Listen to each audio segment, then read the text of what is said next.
pasangan itu akan menjadikan Republik Indonesia itu mundur ke belakang ya, ataukah Indonesia akan maju ke depan? Apakah ini sesuai dengan kaedah hukum atau tidak ya? Dan mereka harus berani melawan intimidasi politik, belum tentu itu mendekati kebenaran ya.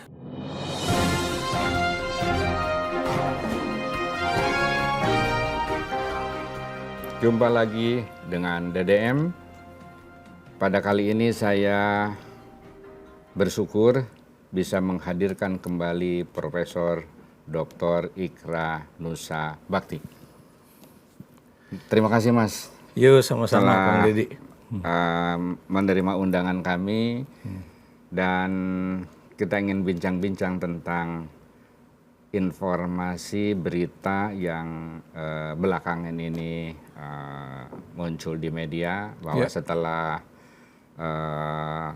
MK memutuskan Ketua MK secara moral ada pelanggaran berat, kemudian juga DKPP sekarang ini memutuskan pelanggaran berat juga. Pelanggaran etis yang berat terhadap Ketua KPU. Nah, ini artinya kan semakin proses legitimasi ini semakin rendah. Gitu. Nah, dikaitkan dengan bagaimana kalau misalnya nanti Gibran dan Prabowo dan Gibran ini memenangkan pertandingan. Mohon maaf, ini proses politik biar saja terjadi, ini seandainya. Gitu. Ini Kang Deddy ya, saya melihat ya bahwa selama tidak ada satu pernyataan mengenai keputusan hukum ya terkait pendaftaran Gibran Rakabuming Raka sebagai cawapres ya Prabowo Subianto, selama itu pula ya yang dipegang oleh para pendukungnya itu adalah bahwa MK itu sudah memutuskan dan keputusan itu dan putusan itu final and legally binding ya. Dan masyarakat awam ya, termasuk kalangan intelektual itu juga tidak memahami apa sih arti dari sebuah misalnya yang dinyatakan oleh Jimli Asidiki ya mengenai bahwa ketua MK itu melakukan pelanggaran berat etik. Bukan pelanggaran etik berat ya, tapi pelanggaran berat etik. Dan Anda tahu ya, dan saya sendiri baru-baru sadar ya, bahwa yang namanya sebuah keputusan hukum ada itu konsekuensi. Bukan harus didasari oleh apakah para pengambil keputusan itu memiliki etika dan moral ya, yang mendasari dari putusan hukum yang mereka buat ya. Dan kalau misalnya mereka itu, saya beri contoh ya, seperti yang putusan MK itu ya, misalnya dia tidak kurang memahami aturan hukum ya. Dan kemudian dia istilahnya itu tidak peduli pada aturan itu ya. Dan sebagainya itu udah masuk pada pelanggaran etik, pelanggaran berat etik ya. Dan kalau Anda lihat itu putusan dari MK nomor 90 itu kan jelas bahwa ini ketua MK itu paham karena dia adalah orang yang tahu tentang hukum ya, dan kemudian sadar bahwa itu suatu pelanggaran ya. Kemudian juga sadar bahwa sebetulnya MK itu tidak memiliki yang disebut dengan kekuasaan untuk mengubah pasal tersebut ya. Karena itu adalah open legal policy yang harusnya dibuat oleh DPR dan pemerintah. Ya. Dan kemudian kalau dikatakan juga alasan bahwa DPR waktu itu sedang reses, ya, dan itu akan menunggu masanya cukup lama. Nah, jawaban orang juga yang tahu tentang hukum, sebetulnya kalau DPR itu sedang reses, itu tetap atau wajib hukumnya hadir kalau ada rapat kerja penting. Nah itu ya. Ini yang tidak dipahami oleh masyarakat umum ya. Sebetulnya DPR nggak bilang bahwa kami sedang reses makanya kemudian nggak bisa. Sebenarnya bisa ya, bisa. Ada pasalnya tentang itu ya, yang saya juga nggak itu karena saya bukan orang hukum ya, tapi jelas ada. Dan karena itu tidak ada alasan bahwa kemudian DPR itu apa istilahnya itu boleh dikatakan berhalangan karena sedang reses, makanya kemudian keputusannya itu otoritasnya diambil oleh Mahkamah Konstitusi. Dan kalaupun itu diambil oleh Mahkamah Konstitusi, ya Kang Deddy juga tahu bahwa apa istilahnya itu Mahkamah Konstitusi sudah memutuskan dalam persoalan yang sama atau serupa itu proposal-proposal yang sebelumnya itu sudah dinyatakan ditolak. Ya. Ya, kedua juga ditolak gitu sampai kemudian yang 90 itu kemudian diterima. Padahal kita tahu waktu itu kan ada 2 hakim konstitusi yang bukan dissenting opinion tapi memiliki opini yang berbeda ya. Masalahnya yang mereka maksud adalah dia udah menjadi kepala daerah ya, tapi harus setingkat gubernur. Itu bukan wali kota ataupun bupati. Kenapa demikian? Karena tingkatan bupati wali kota itu masih Anda tahu itu adalah kepala daerah tingkat 2 ya, yang tidak setara dengan gubernur. Kalau gubernur itu kan levelnya, naik setingkatnya, levelnya itu kan bisa menjadi calon pembantu presiden, betul, kan, wakil presiden di daerah dan sebagainya. Nah itu ya sebetulnya itu dari situ saja sebetulnya perubahan dari undang-undang pemilihan umum khususnya yang terkait dengan persyaratan calon presiden dan wakil presiden sebetulnya itu nggak bisa diterima ya.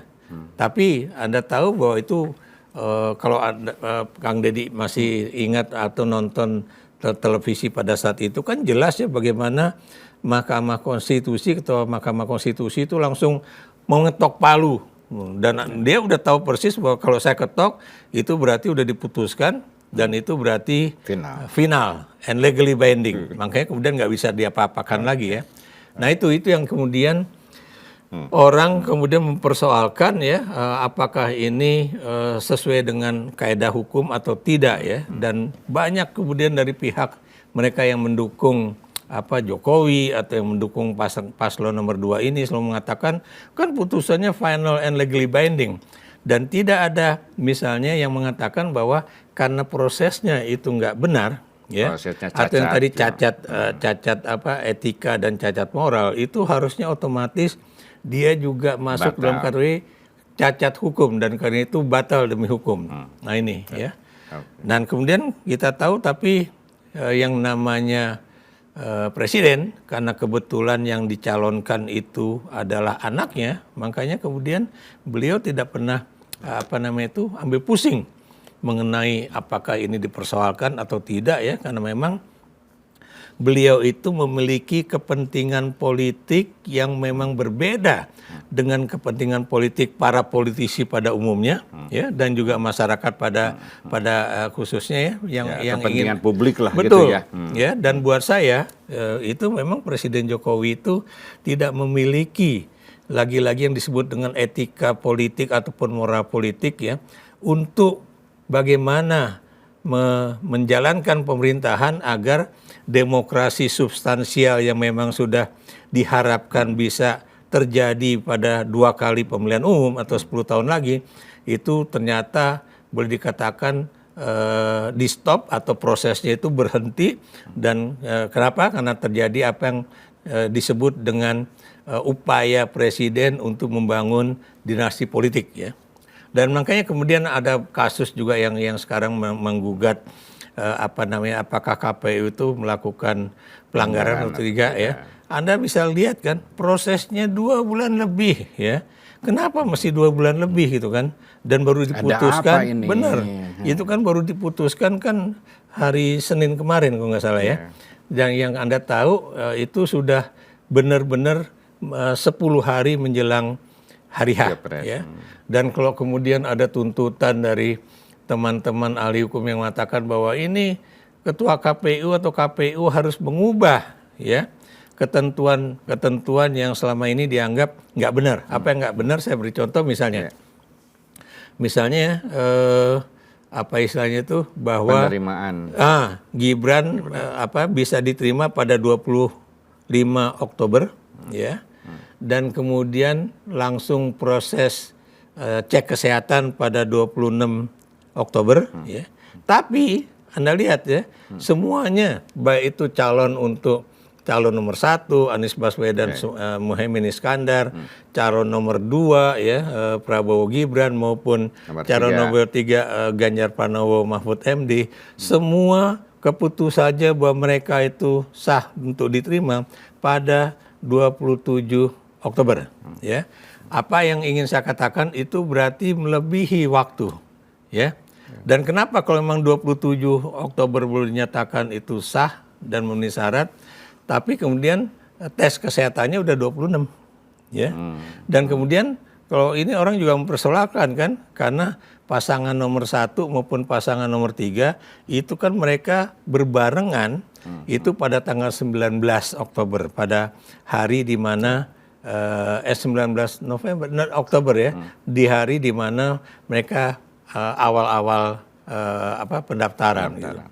Nah jadi itu. Tapi kalau Anda perhatikan, ini ibarat anjing menggonggong, kafilah tetap berlalu ya. Jadi nggak peduli ya. Dan kemudian mereka sekarang sedang berupaya ya, mendengung-dengungkan bahwa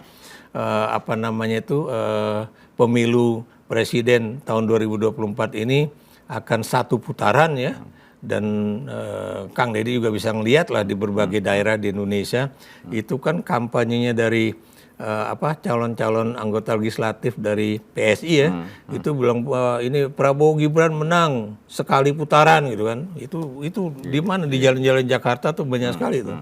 Padahal banyak orang sudah mengatakan, termasuk mereka yang menjadi pelaku survei itu mengatakan bahwa almost impossible, hampir-hampir nggak mungkin menang 1 putaran gitu.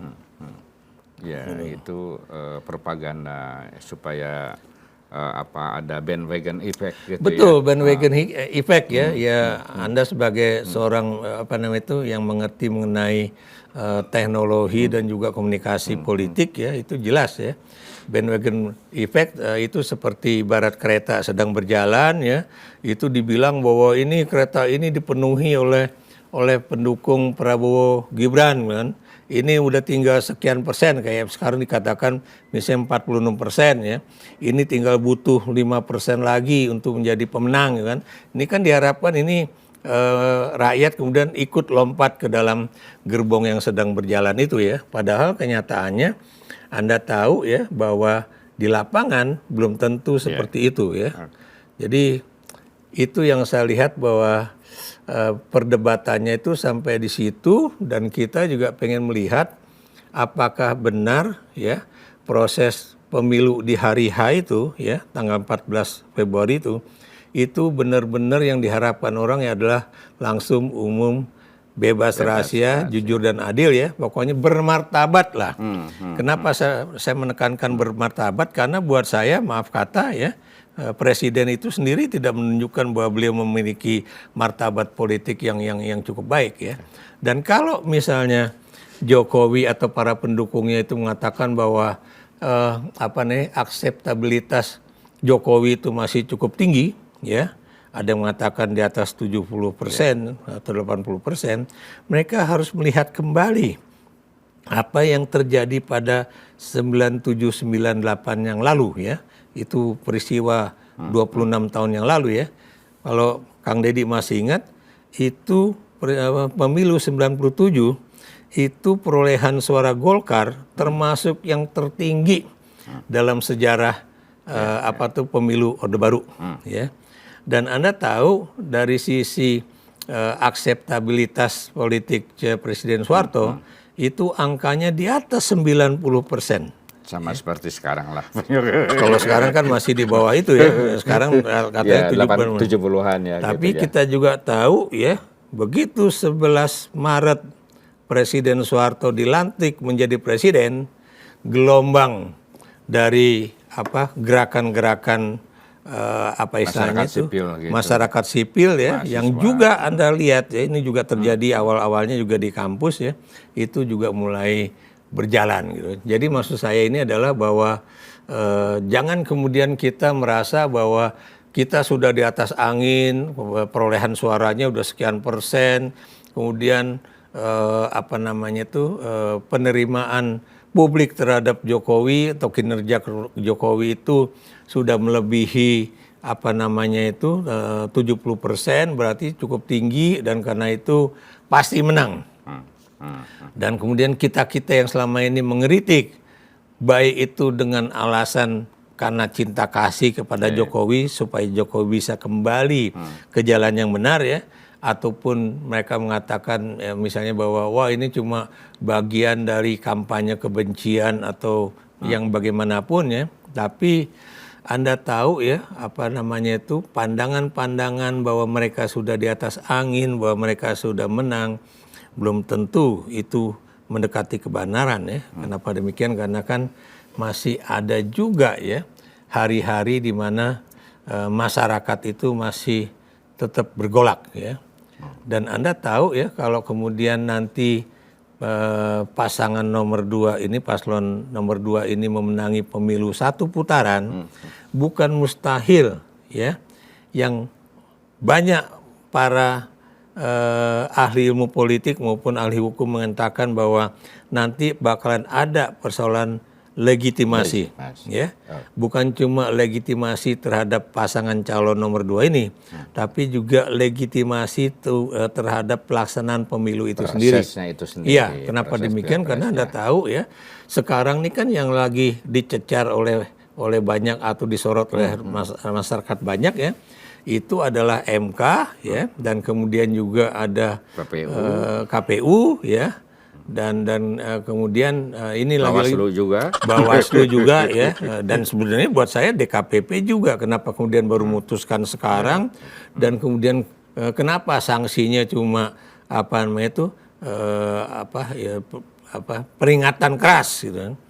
Lah kalau udah dapat peringatan keras apa dong dampaknya? Harusnya kan seperti MK ya, apakah kemudian dia diturunkan jabatannya ya, maksud saya dipecat sebagai ketua KPU dan kemudian bisa saja menjadi anggota biasa, atau kemudian dua-duanya ya, dipecat sebagai ketua KPU dan juga anggota KPU gitu. Kalau bahasa itu adalah kontestasi kekuasaan,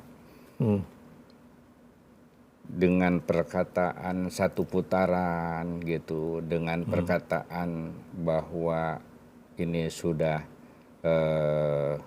legal dan sudah legitimate gitu. Tapi ada suara lain sekarang, dan itu masif sekarang, kaum intelektual, profesor-profesor yang juga mengcounter ya, mengcounter propaganda yang dihembuskan oleh katakanlah rezim dan kawan-kawannya. Itu artinya kan sedikit banyak, diam-diam tapi pasti itu akan berpengaruh juga ke bawah.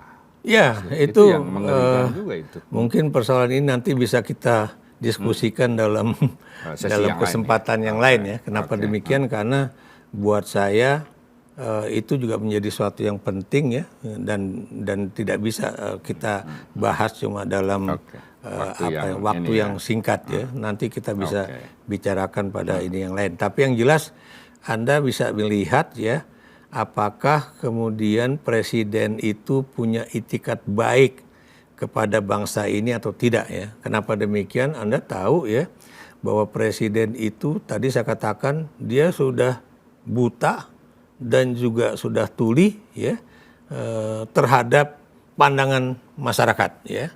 Karena beliau tuh selalu menggunakan kata kunci itulah demokrasi, padahal persoalan kritikan dari masyarakat ya, apalagi khususnya dari perguruan tinggi, itu bukanlah sekedar kritikan biasa ya, bukanlah sekedar bahwa itu adalah bagian dari demokrasi ya, bukan seperti itu. Tapi Anda tahu ya bahwa masukan-masukan dari kalangan kampus itu adalah suatu yang bermakna lebih luas dari itu, bahkan kemudian bisa menjadikan sesuatu proses di dalam pemilih itu menjadi tidak legitimate dan sebagainya. Mas, katakanlah 1 putaran atau 2 putaran. Tapi misalnya Prabowo dan Gibran ini jadi, bagaimana proses politik, ya, ketegangan politik, ya, terjadi sampai katakanlah misalnya Oktober. Ya, kalau saya melihat sih bukan mustahil ya. Bahkan sampai pelantikan, maksud saya setelah presiden dan wakil presiden itu dilantik pun, saya tidak yakin bahwa hiruk pikuk politik mengenai pemilu ini akan berhenti. Ya, kenapa saya katakan demikian ya? Karena kalau Kang Deddy lihat ya, memang Gubernur Bank Indonesia, kemudian juga Ibu Sri Mulyani sebagai Menteri Keuangan selalu mengatakan bahwa pertumbuhan ekonomi Indonesia ini terkendali dan kemudian Gubernur Bank Indonesia itu juga mengatakan bahwa cuma termasuk yang tertinggi dibandingkan dengan beberapa negara lain ya. Tapi Anda jangan lupa ya, kalau memang pertumbuhan ekonomi Indonesia cukup tinggi, ya, mengapa buruh-buruh yang bekerja di perusahaan-perusahaan yang syarat akan tenaga kerja bukan mesin ya, padat karya maksud saya, itu satu persatu mulai bergelimpangan ya. Jadi kalau Anda perhatikan ya, kalau di Amerika Serikat ini kan buruh yang dipecat sebagian besar berasal dari perusahaan-perusahaan IT ya, jadi information technology atau perusahaan AI yang kemudian mengurangi jumlah pekerja konvensional ya. Tapi dalam kasus Indonesia kalau Anda lihat dari jumlah pekerja yang di PHK itu bukan dari pekerja yang bukan dari perusahaan yang sudah menggunakan mesin, tapi lebih banyak dari perusahaan-perusahaan yang juga adalah padat karya ya. Jadi apa artinya itu buat saya ya, bukan kemudian tenaga manusia diganti dengan mesin, tapi mereka ternyata juga misalnya untuk menjual produk-produk mereka di pasar dalam negeri aja itu memang udah susah, apalagi kemudian berlomba atau bertanding dalam kaitannya dengan ekspor ya. Jadi apa yang ingin saya katakan di sini ya, ini memang persoalan deindustrialisasi di Republik ini demikian parahnya. Dan bukan mustahil ini juga diakibatkan dari apa yang selama ini dikatakan oleh berbagai ahli bahwa ini akibat dari Omnibus Law. Yang terkait dengan ketenaga kerjaan ya. Karena Anda lihat ya, ini kok gajinya kecil sekali, bagaimana mereka bisa hidup, dan Anda tahu ya kalau Anda tidak mendapatkan insentif yang sangat baik, itu otomatis nafsu kerja Anda itu pasti akan berkurang ya. Jadi itulah problem kita. Closing statement. Ya. Apa yang ingin disampaikan kepada stakeholder? Kalau buat saya ya, pilihlah pasaran politik mana yang Anda suka ya, tapi dengan memperhatikan ya, apakah menurut kajian Anda, apakah untuk